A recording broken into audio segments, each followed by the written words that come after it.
So the Justice Department alleged that civil rights group defrauded donors by using their money to fund very extremists it claimed to be fighting. What we're here today is to announce what the general just told you. The Southern Poverty Law Center, in a massive, sweeping indictment, has been charged with allegations of fraud and using the banking system to perpetrate that fraud. I just want to talk about a couple of brief things here. The Southern Poverty Law Center themselves advertise to raise money to dismantle violent extremist groups for a period of at least a decade. They use their donor network to raise money to purportedly dismantle violent extremist groups.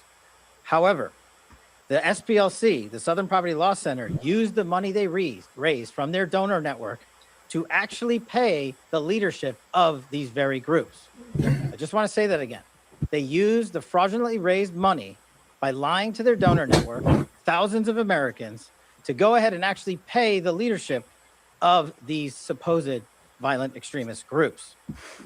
The groups, as the general laid out, include the Ku Klux Klan, the United Klans of America, Unite to Right, National Alliance, the National Socialist Movement, the Aryan Nation Motorcycle Club, and the National Socialist Party of America, and also the American Front.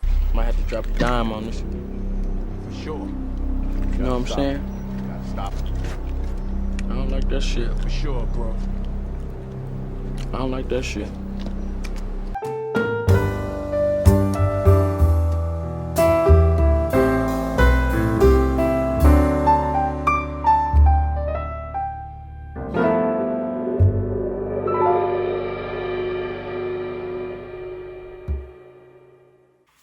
All right, y'all, we back with another video, man. Y'all know how we do. Always pushing help, wealth, and to better understand the self.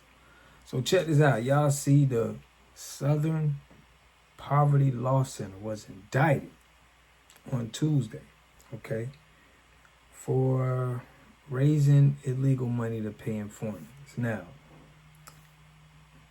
they said that it was to pay informants to infiltrate the Ku Klux Klan and other extremist groups acting. We see the Ku Klux Klan there. That lets me know these same agents that we seeing talking down on our lineage, who is just saying that we're agents because we want liberation for our people.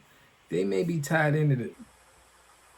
In at least one of these matters, our investigation revealed that funds were used to facilitate the commission of further state and federal offenses, totaling over $3 million. Furthermore, our investigation revealed that the Southern Poverty Law Center, on top of perpetuating this widespread, decade-long, multi-million-dollar fraud, conducted more criminal activity. They attempted to hide their criminal activity from our financial banking network. They set up shell companies and entities around America so that the financial institutions that we rely on as everyday Americans were deceived in believing that money was not coming from the Southern Poverty Law Center in the perpetration of this scheme and fraud, but rather fictitious entities they stood up to perpetuate this ongoing fraud. This is a serious and egregious violation of a group that purported to dismantle violent extremist groups, but in turn actually only fueled the hatred. This is an important case brought by President Trump's administration. We're thankful for the president for his leadership and funding of not just the FBI and DOJ, but his commitment to go out there and wipe out fraud and conspiracy and waste and abuse wherever it occurs, including the Southern Poverty Law Center. Even though this money was made to appear to be coming from legitimate people and legitimate entities, we at the FBI, with our great partners at the Department of Justice and in the state of Alabama, were able to comb through a decade worth of material, a scheme that took a decade to build, so that we were able to follow the money, because money never lies, and they got caught. As the Attorney General said, these charges are varying. They are widespread and wide-ranging, and this investigation is very much ongoing. Today, we're here to announce the charges of the Southern Poverty Law Center, and this investigation and the individuals who are responsible will be brought to justice. Thank you, General. I think it is a group of people, and I don't know if it's the Southern Poverty Law, but I think there is a group of people that's paying some of our black influencers to do this same kind of thing. Okay, I'm not saying, and I'm not putting it past the Southern Poverty Law Center. We don't know who could be doing it, but we know from the wording and the rhetoric that some of our community is speaking. We know that somebody is paying them, they're informants, they're here to infiltrate, what's going on. But we're way past them. We already on the code as the leader. We don't have nobody that's stepping up that's saying it's a leader. And that's why we got black men saying and calling another man a leader, knowing what we've been through in this country.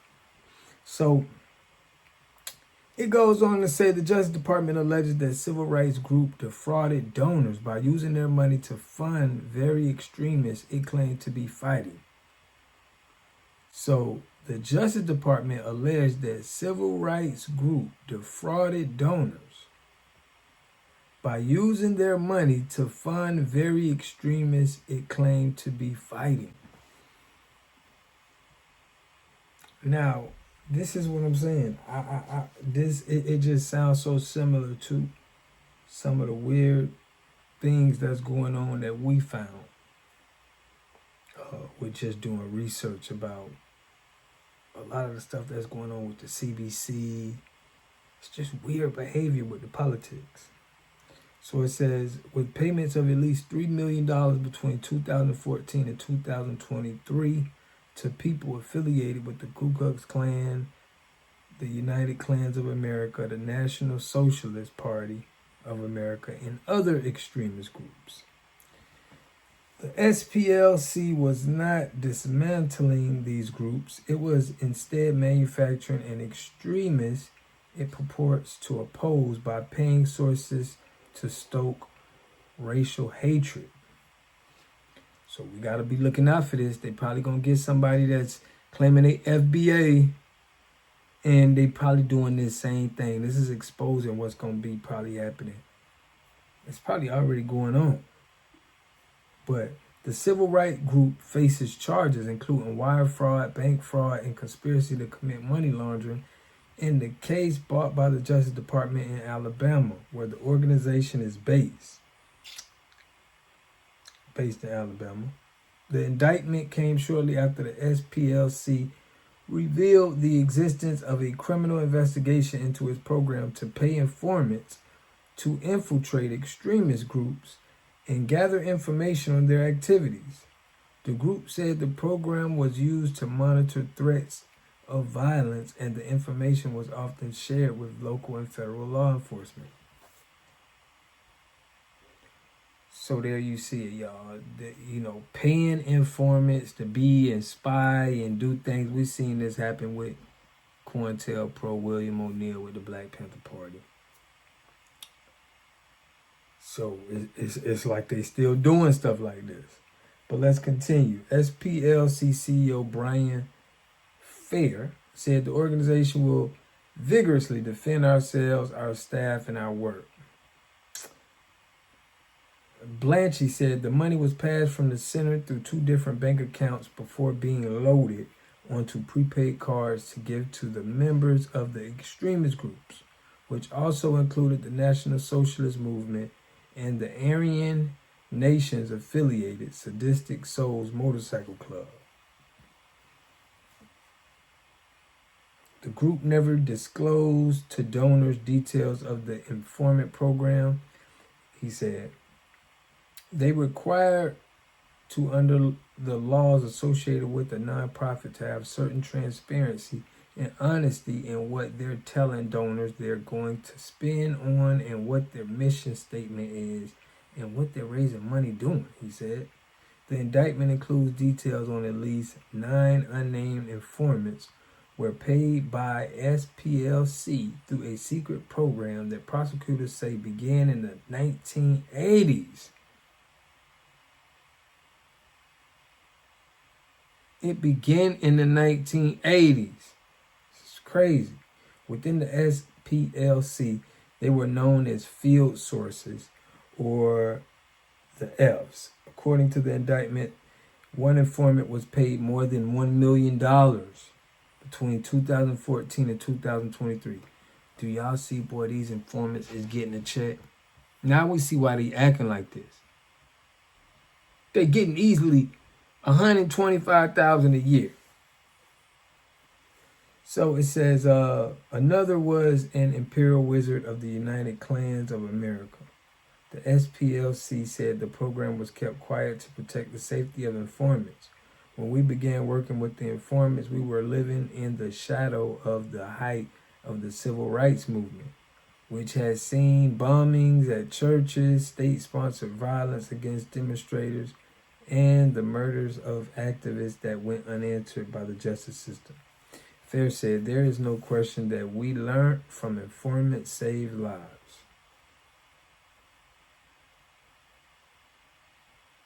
Whatever the heck that means. Informants don't save anything. But it says the center has been targeted by Republicans. We know this kind of stuff is going on. This is why we always been talking like agents, informants, they infiltrating. We the ones who've been always talking like that because this is the stuff that's been happening to us. So to say that this is just a political stunt, it could be. Y'all could have dirt on both parties, but who cares at this point? We just trying to open people's eyes to this conduct that they doing at the top. So it says the center has been targeted by Republicans. The SPLC, which is based in Montgomery, Alabama, was founded in 1971. Y'all know we talk about the CBC all the time, and that 1971 is when they started all the Tellernism going on in the country. So I don't like that. You know, we already know the SPLC. This is probably their cancellation. I'm going to put their logo in it and put the X on them too because y'all right along with the CBC.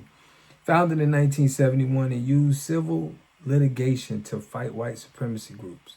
The nonprofit has become a popular target amongst Republicans who see it as overly leftist, and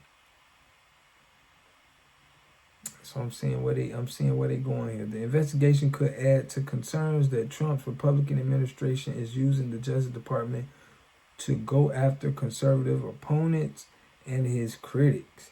It follows a number of other investigations into Trump foes that have raised questions about whether the law enforcement agency has been turned into a political weapon. The SPLC has faced intense criticism over conservatives who have accused it of unfairly maligning right-wing organizations as extremist groups because of their viewpoints. The center regularly condemns Trump's rhetoric and policies around voting rights, immigration, and other issues.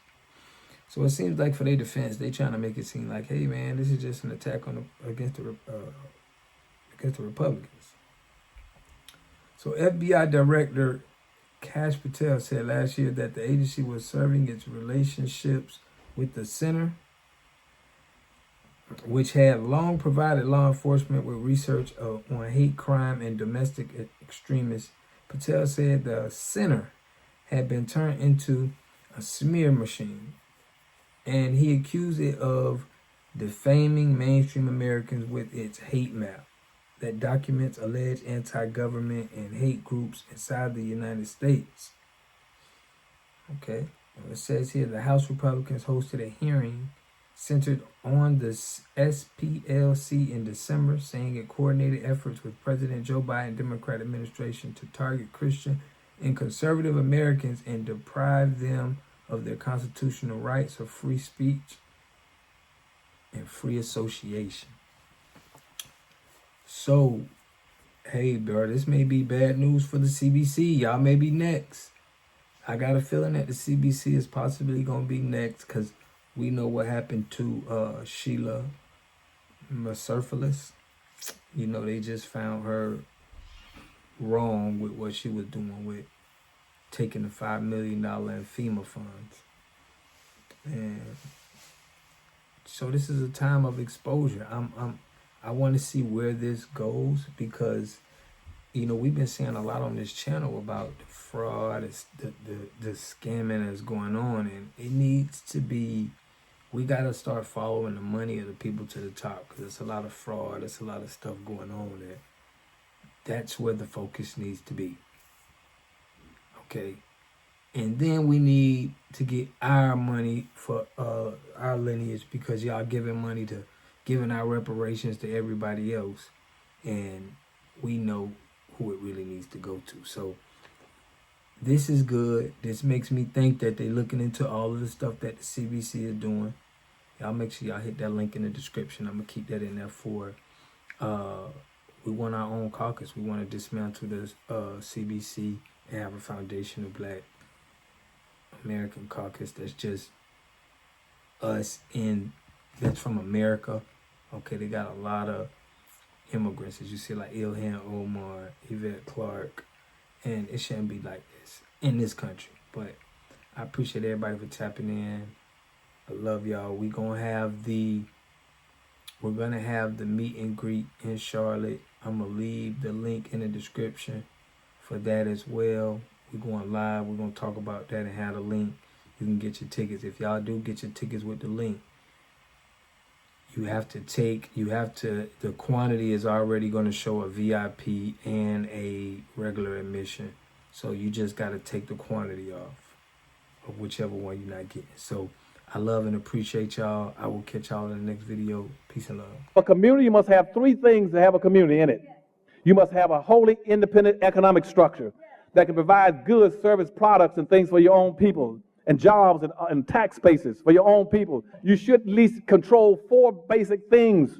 You should be trying to control water, food, medicine, and energy to be able to survive and compete. Here we got Mr. Pollock. He had a cornfield. He took advantage of a free water test from us, and this is what we found in this water. We found sulfur, we found hardness, and we solved these problems with an easy fix of 2 tanks. So get your free water test today. Stay blessed. Click the link below.